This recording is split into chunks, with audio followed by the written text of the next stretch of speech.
엄마가 오늘 아침에 죽었다. 사실은 어젯밤이다. 아빠가 그렇게 말했다. 하지만 난 밤새 자고 있었으니까 그동안 달라진 건 없다. 나한테 엄마는 오늘 아침에 죽은 거다. 어제 엄마는 침대에 누운 채 희미하게 웃었다. 엄마는 나한테 말했다. 나를 너무나 사랑하지만 이젠 힘들어서 안아주지도 못할 거고 영영 떠나게 될 거라고 말이다. 나는 말했다. 엄마가 좀 쉰 다음에 돌아오면 된다고. 그때까지 기다릴 거라고. 잘 떠났어. 속 시원해. 나는 아빠에게 소리쳤다. 우리만 이렇게 남겨놓다니 너무했다. 정말 나빴다. 어떻게 아빠한테 내가 좋아하는 아침빵을 만들게 한다? 아침마다 난 빵에 지그재그로 꿀을 발라서 반으로 잘라 먹는데 엄마는 아빠한테 그걸 가르쳐주지 않은 게 분명하다. 나는 좀 짜증이 났지만 다를 수가 없었다. 엄마는 죽기 전에 아빠한테 가르쳐줬어야 했다. 아빠는 혼자서는 잘 해내지 못할 거다. 엄마가 죽은 지 몇 밤이 지났다. 나는 이제 잠도 자고 싶지 않다. 배도 좀 아프고 아빠도 돌보지 못하게 되었다. 나는 엄마 냄새를 잊지 않으려고 애쓰지만 엄마 냄새는 자꾸 사라진다. 나는 엄마 냄새가 새어나가지 않도록 집안의 창문들을 꼭꼭 닫았다.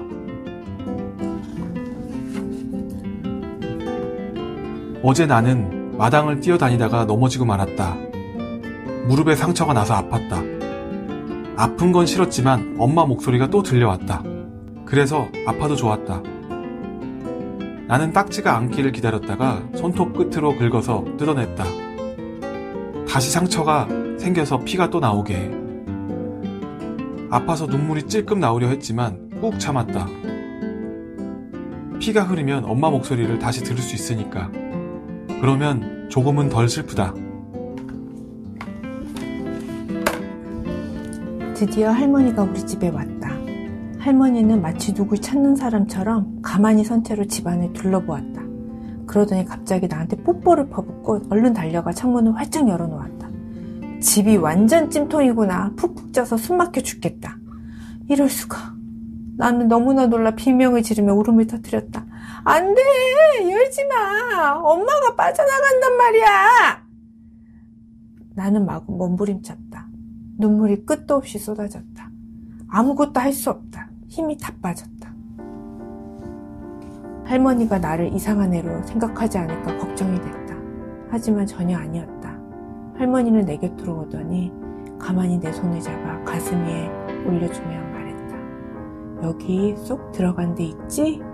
엄마는 바로 여기에 있어. 엄마는 절대로 여길 떠나지 않아. 할머니는 아빠에게 빵에 지그재그로 꿀을 바르는 걸 가르쳐 주었다. 아빠는 썩 잘하지는 못했지만 나는 아빠한테 아무 말도 하지 않았다. 아빠가 더 잘하게 하려면 아빠를 격려해줘야 하니까. 저녁에 침대에 누워서 손가락으로 무릎을 만져보니 매끈매끈한 3살이 나 있었다. 이불을 들추고 일어나 자세히 들여다보았다. 딱지는 사라지고 없었다. 나도 모르는 사이 딱지가 저절로 떨어진 것이다. 나는 울까 말까 망설였지만 울지 않았다. 나는 가슴 위 쏙 들어간 곳에 손을 올려놓고 잠이 오길 기다렸다. 내 심장이 조용히 편안하게 뛰었다.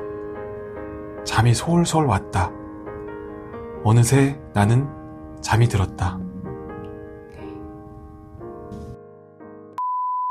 무릎 딱지는 이제 아이가 넘어졌을 때 상처가 생기면 딱지가 생기잖아요. 딱지가 생긴다는 거는 치료가 된다는 의미고 딱지가 떨어져 나가면서 상처가 회복되죠. 그래서 아이가 회복해 나가는 과정을 무릎 딱지가 떨어져 나가는 과정을 상징화해서 표현해낸 소설이라고 보시면 돼요. 이 작가는 샤를로트 문드리크라고 프랑스 작가예요. 원래 아트 디렉터이자 어린이책 작가인데 우리나라에 소개된 책이 몇 권 있어요. 무릎 딱지 책이 대표작이고 그 다음에 학교 가기 싫은 날, 내 마음이 조각조각 등이 있고 프랑스에서 태어나서 지금 활발한 작가 활동을 하고 있고요. 그림은 다른 분이 했어요. 디페레 응용예술학교에서 공부하는데 광고회사에서 그래픽 디자이너로 일했던 올리비에 탈레크라는 작가가 그림을 그려서 네. 컬러감이 굉장히 좋고요. 맨 뒤편에 뭐라고 써 있냐면 엄마가 세상을 떠나자 모든 것이 예전과 달라졌어요. 하지만 나는 엄마의 냄새를 찾고 엄마의 목소리를 듣고 언제나 그것을 간직하고 싶어요. 엄마가 늘 내 곁에 있는 것처럼 말이에요. 엄마를 잊지 않으려면 어떻게 해야 하나요? 이렇게 이제 뒷면에 쓰여 있거든요. 네. 네. 어떠셨어요?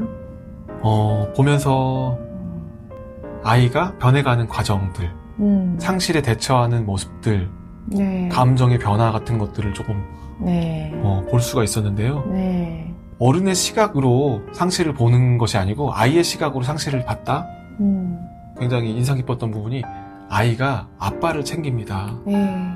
엄마를 상실한 아이가 아빠를 너무 걱정하는 그런 네. 대목이 있는데요. 네. 그 대목에서 저는 그런 생각을 했어요. 아이가 엄마의 상실에 대해서 약간의 그 죄책감 같은 본인 잘못이 아닌데도 마치 본인 탓을 하게 되거나 하는 경우가 종종 있는 것 같아요. 어떤 상실하는 경험을 겪고 나면 그 경험에 대해서 자꾸 내 탓을 하고 내가 그때 이렇게 했어야 됐어.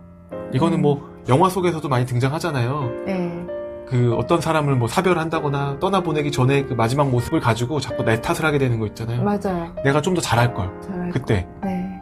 이렇게 했어야 되는데 네. 하는 그런 모습이 아이한테도 나타나죠. 이 책에서. 네. 그걸 보면서 그거는 내 탓이 아니라는 거, 그 아이 네. 탓이 아니라는 거를 이야기를 해주는 것도 너무 중요할 것 같아요. 저는 여기서 이제 어떤 장면이 기억이 나냐면 아이가 할머니한테, 할머니가 여름에 막 문 열라고 하잖아요. 찜통같이 덥다면 문을 막 열 때 얘가 막 울고 당연히 이제 예전에는 할머니한테 혼났거나 그랬겠죠. 그랬으니까 할머니한테 혼낼 줄 알았는데 할머니가 손을 꼭 잡아주면서 괜찮다고 얘기해 주잖아요. 네. 따뜻한 마음, 그냥 온전하게 그냥 내 손주가 괜찮길 바라는 마음으로 그리고 아이한테 애도할 수 있게 엄마는 어디 가 있지 않고 네 마음 안에 가슴폭에 옆에 있을 거야. 이 얘기를 해주니까 아이가 그때부터 이제 조금 힘을 내는 걸 나타내. 그래서 사실은 우리가 오늘 상실에 관해서 다루기로 했는데 네. 우리가 상실감이 애도가 되려고 하면 그 상실감을 주어주는 걸 어느 정도는 해석할 수 있도록 옆에서 도움을 줬을 때 그게 좀 좋아지는 걸 이 책에서는 얘기하는 것 같고, 저는 아이가 마지막에 잠이 솔솔 왔다, 무릎에 딱지가 떨어지고 새살이 돋았고 잠이 솔솔 왔다, 그래서 회복해서 일상을 잘 견딜 수 있게 됐다, 이렇게 보여져요. 회복하는 장면이. 상실도 중요한데 회복이 훨씬 더 중요할 수 있겠구나. 우리는 늘 상실을 경험하면서 또 성장을 했으니까요. 꼭 이제 이 책에서처럼 어머니를 상실하는 아픔, 이런 경험 말고도 여러 상실이 있을 수가 있을 것 같아요. 이혼 가정에서 어머니나 아버지를 상실하게 되는 경우도 있고, 그거 말고도 우리가 일상적으로 접하는 부분은 이사를 간다거나 하는 것도 네. 아이가 친구를 상실하게 되는 네, 그런 맞아요. 경험을 하기도 네, 하고 네. 참 생각해보면 상실이라는 게 참 여러 가지가 있거든요. 네. 어린 시절에 이사를 너무 빈번하게 다닌 아이 같은 경우 계속 친구들하고 애착 관계를 맺으려고 하면 자꾸 이사를 가게 되는데, 그 이사 간 장소가 되게 좋은 도시에서 좋은 위치에 있는 뭐 아파트로 이사 갔다거나 하는 거예요. 그런데 사실 가족의 입장에서 봤을 때는 굉장히 좋은 일이죠. 네, 네. 하지만 아이의 시각으로 봤을 때는 아이는 친구를 잃어버리는 경우가 종종 있단 말이죠. 이런 부분들을 부모님이 과연 인지를 하고 있을까? 네. 아이가 애착을 맺는 거에 대한 두려움을 갖고 누군가하고 친해지는 것도 너무 어렵고, 그래서 이게 부모의 시각과 아이의 시각이 너무 조금 다르다는 거 저는 많이 느끼고 있어요. 네. 상실에서 조금 더 힘들어지는 부분은 예고되지 않은 상실인데, 아이한테는 어떤 소중한 것들, 그리고 아이가 느꼈던 굉장히 애착 대상의 친구들이 있어요. 근데 그 친구들이랑 충분히 시간을 못 가지고 갑자기 이사할 경우는 아이들은 어떤 것에 봉착하게 되냐면, 엄마 눈에는 좋은 유치원, 그러니까 예를 들어서 일반 유치원에서 엄마들이 생각한 좋은 유치원을 영어 유치원으로 옮겨준다든지, 일반 어린이집에서 대형 어린이집으로 옮겨준다든지, 이게 이제 이루어지고 방도 더 예쁘게 꾸며지고, 그러니까 사람들이 와요. 사람들이 오는데 다들 축하한다면서 와, 집에. 그러니까 아이는 거기서 뭘 경험을 하냐면, 난 안 행복한데 행복해져야 될 것 같은, 거기 잘 적응을 해야 될 것 같은, 그러니까 무의식은 굉장히 슬프고 혼란스러운데 의식에서는 굉장히 기쁘고 괜찮아야 되는데, 내가 여기서 괜찮지 않으면 엄마가 넌 이렇게 좋은데 왜 그래? 이렇게 생각할 수가 있거든요. 이것도 사주고 했는데 왜 그러니? 네네. 네. 이것에 대한 성찰이 어머님들이 있으시면 좋을 것 같아요. 우리가 어렸을 때로 돌아가면 하다못해 저희 어렸을 때는 공기놀이 있거든요. 네. 공깃돌 하나만 없어져도 슬프잖아요. 근데 부모님들 입장에서는 그 공깃돌이 집안 어디론가 갖다가 버려버린다든지 이랬을 때 이제 상실이 이루어지죠. 예. 그래서 이사를 갈 때, 전학을 시킬 때, 그러니까 뭔가 이동이 있으면 엄마 아빠한테도 스트레스지만 아이한테는 뭔가 여유? 시간적인 여유? 아니면 시간을 내서라도 아이가 잘 이별할 수 있게끔 좀 도와주는 게 연령대별로 필요할 것 같아요. 그렇죠. 네.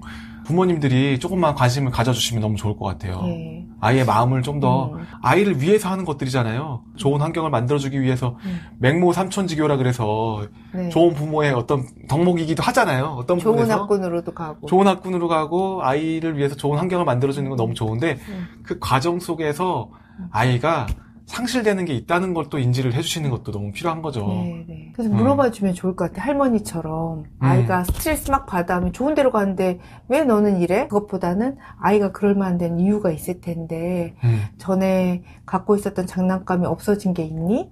또는 그리운 친구가 있니? 그 친구들 보고 싶니? 그래서 사진 찍어놓은 게 있으면 같이 공유할 수도 있고 네. 아이 마음을 좀 헤아려주는 부모의 민감성, 감수성 이런 것들이 필요해 보여요. 네. 오늘 이렇게 아이의 상실에 대해서 다룬 책 무릎 딱지에 대한 이야기를 나눠봤습니다. 저희가 나눴던 이야기가 이 책의 내용하고 정확히 일치하진 않지만 우리가 겪고 있는 이런 상실이라는 건 굉장히 사소하고 쉬워 보이지만 작아 보이지만 굉장히 빈번하게 일어난다는 거죠. 그래서 그런 부분들을 부모님들이 조금이나마 아이의 시각으로 바라봐 주시면 너무너무 좋을 것 같아요. 네, 그럼 다음에도 좋은 책으로 좋은 컨텐츠로 돌아오도록 하겠습니다. 여러분 안녕.